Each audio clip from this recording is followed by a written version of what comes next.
Humans have fickle hearts. Our desires can swing wildly from one moment to the next. In fact, just preparing to write this podcast, I was having a hard time finding the motivation to even get started.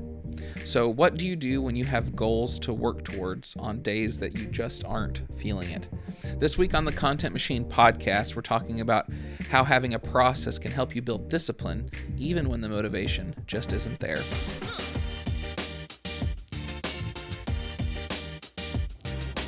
An artist, Elizabeth King, once said, "Process saves us from the poverty of our intentions."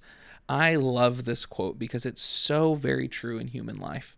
As humans, our fickle desires can sometimes lead us to forget the intentions we had when we were thinking clearly, thinking more positively, or maybe even thinking with a bigger picture in mind. We might be eating dinner the night before and decide that tomorrow is the day. Tomorrow I will start doing X or I will accomplish Y. But when tomorrow comes, our hearts have swung around and our intentions are no longer set on doing X or Y. It doesn't make you a loser, it makes you a human.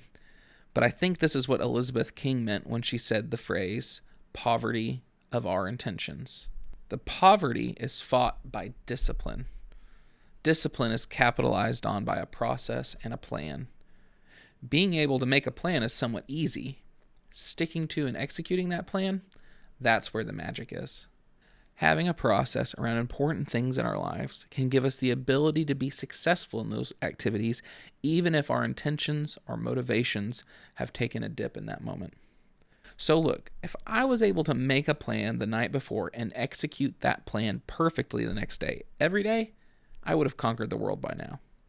But to be honest, it's just not realistic. That being said, here are a few things I've found that can help us fight off the poverty of our intentions. Set yourself up to win by being a student of yourself. Pay attention to the triggers that prevent you from following through on a plan. You may notice on nights that you get less sleep or days that you don't have a plan written out that you are more likely to make the easier choice instead of the right choice. In my life, I have found that a successful tomorrow starts the day before. I plan the next day out, working towards getting good sleep and going to bed on time. These things give me a much more solid start for the next day. I also know that if I don't go on a run in the mornings, I'm going to be about 70% of my potential self the rest of the day. The same holds true for my phone. If I start looking at social media too early in the morning, it can be a huge distraction throughout the rest of the day. All of these things are things I have noticed about myself over time and then work to build processes around them to help me to be more and more successful. I also believe in reminders to do things.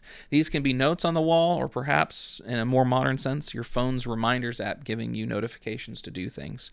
Reminders help me to be more successful, whether that reminder is to plan out the next day or a reminder to go for a run. Reminders help us remember what our intentions were. I even have reminders to take out the trash each week. Each night, I write out what my morning looks like in time blocks. The time from 4:15 to 8 is planned out to a T. The difference in results between when I do this and when I don't is significant. Related to reminders are checklists. Checklists are crucial to success of any repeatable task. I pull some of my thought processes on this from the book Checklist Manifesto by Atul Gawande. You can listen to one of our earlier podcasts about that. Our agency has worked to document all of our repeatable processes, everything from the steps to make sure we are naming a new business successfully, or did we do all the steps to launch a new website successfully? Checklists are wonderful because our brains are prone to forgetting things that are routine. One thing I'd encourage you to think about is how to realign yourself when you get out of process. If you have gotten out of process because your intentions have sabotaged you, do you have a mental model on how to reset? Do you have a process to reset your intentions? I usually allow my brain to take a short break, like a timed break. Then I return to the problem by outlining step by step what needs to happen. Like step 1, make a list. Step 2, next item, so on and so forth. I also find music helps me be successful.